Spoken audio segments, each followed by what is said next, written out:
कहानी के शुरू में हम एक आदमी को देखते हैं जो एक गुफा में अपने डॉग के साथ था। वहाँ पर बड़े से संदूक में खजाना छुपाने आया था और साथ ही उसने इस जगह का नक्शा भी बनाया हुआ था ताकि बाद में भी वो यहाँ पर आ सके। जब वो यहाँ से जा रहा था तभी सारी गुफा हिलने लगती है। ऐसे लग रहा था जैसे कोई ज़लज़ला आ गया हो। बाहर जाने का रास्ता बंद हो गया था। उस आदमी का डॉग तो दूसरी तरफ चला गया था पर वो उधर ही गुफा में फंस गया था। वो अपने डॉग को एक संदूक और यहाँ का नक्शा देकर कहता है, जाओ जाकर थोड़ी दूर एक विच का घर है जो जादू करती है, उसको ये चीजें जाकर दे आना। वो डॉग ऐसा ही करता है पर वो बेचारा उधर ही फंस गया था। उस आदमी का डॉग जादूगरनी के घर तक पहुंच जाता है और उसको सारी चीजें दे देता है। इसके बाद कहानी में हम कुछ आगे का सीन देखते हैं जहाँ पर एक आदमी जिसका नाम एमिट था, जो उसी आदमी का पड़पोता था जो गुफा में दफन होकर मर गया था। वो बैठा अपने बच्चों और उनके दोस्तों को ये कहानी सुना रहा था कि कैसे उसके दादा ने इस गांव में खजाना छुपा कर रखा हुआ है। पर यहाँ पर हमें पता चलता है एमिट के बेटे का जो दोस्त था उसके अंकल से उसने कुछ पैसे लिए हुए थे। वो आदमी अब एमिट से उधर ही पैसे लेने आ गया था और साथ ही बहुत सारा इंटरेस्ट भी मांग रहा था।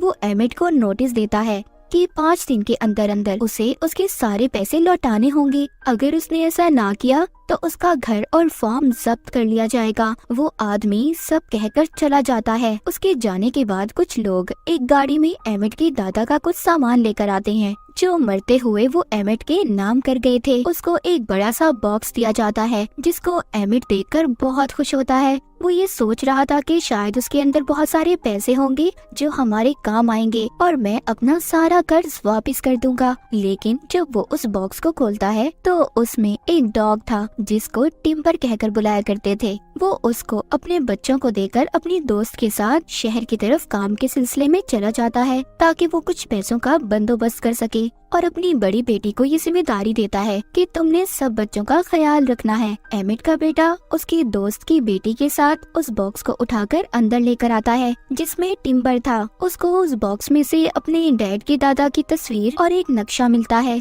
जिसको उसके दादा ने गुफा में छुपाया था। एमिट का बेटा बहुत खुश होता है और सोचता है कि खजाने वाली बात बिल्कुल सच है। अब वो उस खजाने को ढूंढने का फैसला करते हैं। तभी उसकी बड़ी बहन आती है और कहती है, मैं पार्टी में जा रही हूँ, तुम प्लीज घर पर रहना और घर से बाहर मत जाना। उसके जाने के बाद दोनों बच्चे अपनी जरूरत का कुछ सामान लेते हैं और साथ ही अपने डॉग को भी लेकर उस खजाने की तलाश में निकल जाते हैं। वो सबसे पहले उसी गुफा में जाते हैं जो हमने कहानी के शुरू में देखी थी। उधर ही उनको जमीन पर कुछ नजर आता है। जब ये वहाँ से मिट्टी हटाते हैं तो उधर उन्हें एक बॉक्स मिलता है। एमिट का बेटा उसके गले में जो चाबी थी जो उसके डैड ने दी थी, उससे वो छोटा बॉक्स खोलने की कोशिश करता है पर उस चाबी से वो बॉक्स नहीं खुल रहा था। तभी उसे अपने डैड के दादा का डॉग टिम्बर के गले में चाबी नजर आती है। इसीलिए वो उस चाबी को लेकर उस बॉक्स को खोलने की कोशिश करता है जिससे वो बॉक्स खुल जाता है। इसको उसके अंदर से एक लोहे का टुकड़ा और आगे जाने का नक्शा मिलता है जिसे देखकर दोनों बहुत खुश हो गए थे और आगे बढ़ने लगते हैं। मगर वो आदमी भी इनका पीछा कर रहा था जिसने एमिट को उधार पैसे दिए थे, क्योंकि उस वक्त जब एमिट के दादा इस खजाने को छुपाकर वापस आ रहे थे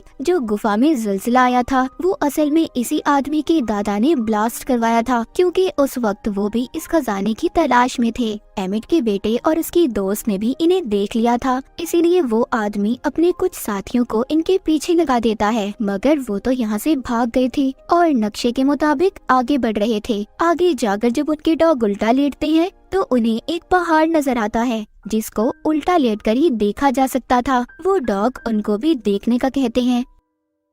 एमिट का बेटा और उसकी दोस्त जब ये देखते हैं तो उन्हें भी वो पहाड़ नजर आ जाता है। जब ये थोड़ा सा आगे जाते हैं तो उन्हें आगे जाकर एक सोने का सिक्का मिलता है जिसको देखकर दोनों बहुत खुश हो गए थे। ये अब सोचते हैं ये दोनों बिल्कुल सही रास्ते पर हैं। थोड़ा सा आगे जाकर इनको एक पत्थर दिखाई देता है जिस पर लिखा था कि अगर आगे खजाना लेना चाहते हो तो तुम्हें उसी तरफ जाना होगा जिस तरफ वो पहाड़ इशारा करता है। वहाँ जाकर तुम्हें बहुत सारा सोना और चांदी मिलेगा। अब ये दोनों और इनके डॉग्स पानी में तैरकर दूसरी तरफ जाने लगते हैं। वहाँ पहुंचकर अब ये बहुत ज्यादा थक गए थे। इनको थकावट के साथ साथ भूख भी लगी थी। वो सोचते हैं कि क्यों ना मछलियाँ पकड़कर पका ले, क्योंकि अपने साथ ये खाने पीने का कोई सामान नहीं लाए थे। उधर उनके डॉग लकड़ियाँ जमा कर रहे थे, तभी उन्हें एक सुराख नजर आता है। उधर घर में एमिट की बड़ी बेटी वापस आ गई थी, जो अपने भाई को जब नहीं देखती तो बहुत ज्यादा परेशान हो जाती है। घर में एमिट अपनी दोस्त के साथ आ गया था। वहाँ आकर जब ये बच्चों का पूछते हैं तो एमिट की बड़ी बेटी झूठ बोल देती है कि वो अपने दोस्त के घर गए हैं। इधर एमिट का बेटा जो अपनी दोस्त के साथ खजाने की तलाश में था, उन्हें जंगल में एक सुराख मिलता है जिसमें इन्हें एक घंटी और कुछ पुरानी चीजें मिलती हैं। उस घंटी पर कुछ लिखा हुआ था। एमिट के बेटे की दोस्त उसे समझाने लगती है। उसको पता चल चुका था। वो कहती है ये हमें आगे जाने का रास्ता बताएगी। तभी उधर एक भेड़िया आ जाता है,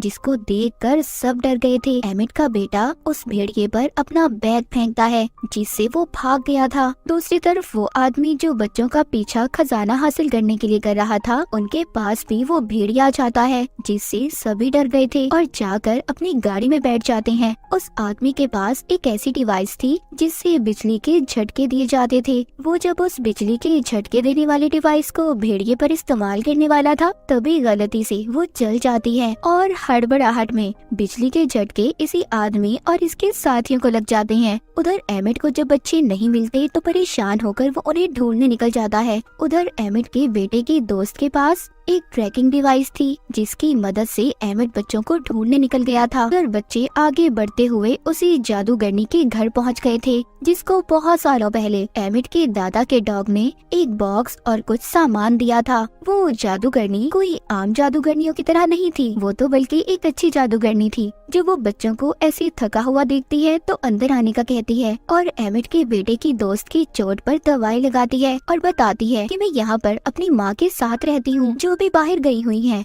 एमिट का बेटा जब अपने बारे में बताता है तो जादूगरनी कहती है उसके डैड के दादा का नाम लेकर, क्या तुम उन्हें जानते हो? वो कहता है हाँ, वो मेरे डैड के दादा थे। तभी वो जादूगरनी उसको एक बॉक्स देती है जो बहुत सालों पहले उसके डैड की दादा का डॉग इन्हें देकर गया था। वो बताती है कि मेरे खानदान के लोगों ने इसे संभाल कर रखा था और अगर तुम उनके रिश्तेदार हो तो तुम इसको ले सकते हो। एमिट का बेटा अब उस बॉक्स को अपने गले में लटकी चाबी से खोल देता है, जिसमें से उसे एक छोटी कुल्हाड़ी और आगे का नक्शा मिलता है। बच्चे जब बाहर देखते हैं तो उधर वही आदमी आ गया था जो इनका पीछा कर रहा था, मगर वो जादूगरनी अपने घर के खुफिया रास्ते से उन बच्चों को घर से बाहर जाने का रास्ता दिखाती है। तभी उसी जादूगरनी के दरवाजे पर वो आदमी भी आ गया था जो बच्चों का पीछा कर रहा था। वो जादूगरनी से पूछता है कि बच्चे कहाँ पर हैं, जिस पर वो झूठ बोलती है कि वो नहीं जानती कि बच्चे कहाँ पर हैं। वो आदमी इसको अपनी बिजली के झटके देने वाली डिवाइस दिखाकर डराता है।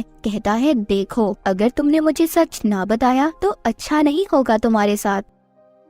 उधर बच्चे अपनी आखिरी मंजिल की तरफ पहुंच गए थे, पर वहां पर एक झरना था और आगे जाने का कोई रास्ता नहीं था। लेकिन अचानक ही उधर उनके डॉग को जमीन पर कुछ निशान दिखाई देते हैं जो शोर करके उनको अपनी तरफ बुलाते हैं। वहाँ निशान में एक छोटा लोहे का टुकड़ा, घंटी और छोटी कुल्हाड़ी रखने के निशान बने हुए थे। जो चीजें इनको अब तक मिल चुकी थी, उन चीजों को उधर लगाते ही पत्थरों के दरमियान एक रास्ता बन जाता है, जिसे देखकर वो बहुत खुश होते हैं। तभी उधर वही आदमी भी आ गया था जो इनका पीछा कर रहा था। वो कहता है शुक्रिया मेरे बच्चों, खजाने को ढूंढने के लिए। जब वो उस रास्ते पर जाने वाला था तभी उस गुफा से बहुत सारे चमगादड़ बाहर निकल आते हैं, जिससे सबका ध्यान भटक गया था। इस बात का फायदा उठाकर एमिट का बेटा उन सब चीजों को निकालकर अपनी दोस्त और डॉग्स के साथ अंदर चला जाता है, जिसके जाते ही रास्ता बंद हो गया था।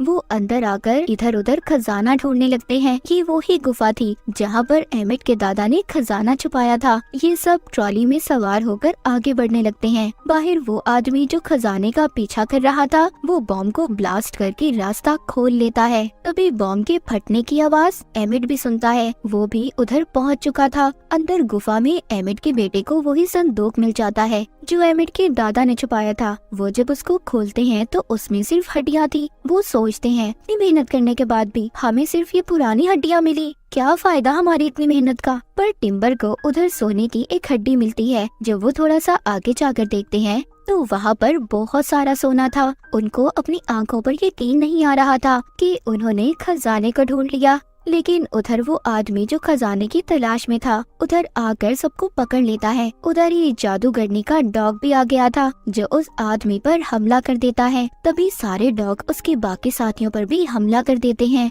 तभी एक आदमी का हाथ वहाँ पर लगे हुए बॉम्ब पर गलती से पड़ जाता है जिससे वो जलने लगते हैं। पूरी गुफा हिलने लगी थी। सब लोग जल्दी जल्दी बाहर आ जाते हैं। बाहर आते ही वो आदमी जो खजाने के पीछे था सबको कहता है ये खजाना मेरा है और बिजली के झटके देने वाली डिवाइस से भी डराता है। तभी एमिट के बेटे की डॉग्स उस पर हमला कर देते हैं। वो डिवाइस गलती से ऑन हो जाती है। उसके चलते ही उसे और उसके साथियों को झटके लगने लगते हैं जिस पर सब हंस रहे थे। लेकिन एमिट अभी भी परेशान था क्योंकि उस खजाने तक जाने का रास्ता बंद हो गया था। वो सोचता है अब तो उसे 5 दिन बाद अपना घर खाली करना ही पड़ेगा। पर तभी उधर टिम्बर सोने की हड्डी लेकर आता है। अब उनको कहीं पर भी जाने की जरूरत नहीं थी। एमिट सोचता है कि इसको बेचकर तो उन्हें बहुत सारे पैसे मिल सकते हैं जिससे उनका घर भी बच जाएगा। मूवी के आखिर में दिखाया जाता है कि एमिट के बेटे को एक जानवर के कंकाल में से एक और खजाने का नक्शा मिलता है जिसको देखकर ये बहुत खुश होते हैं और फैसला करते हैं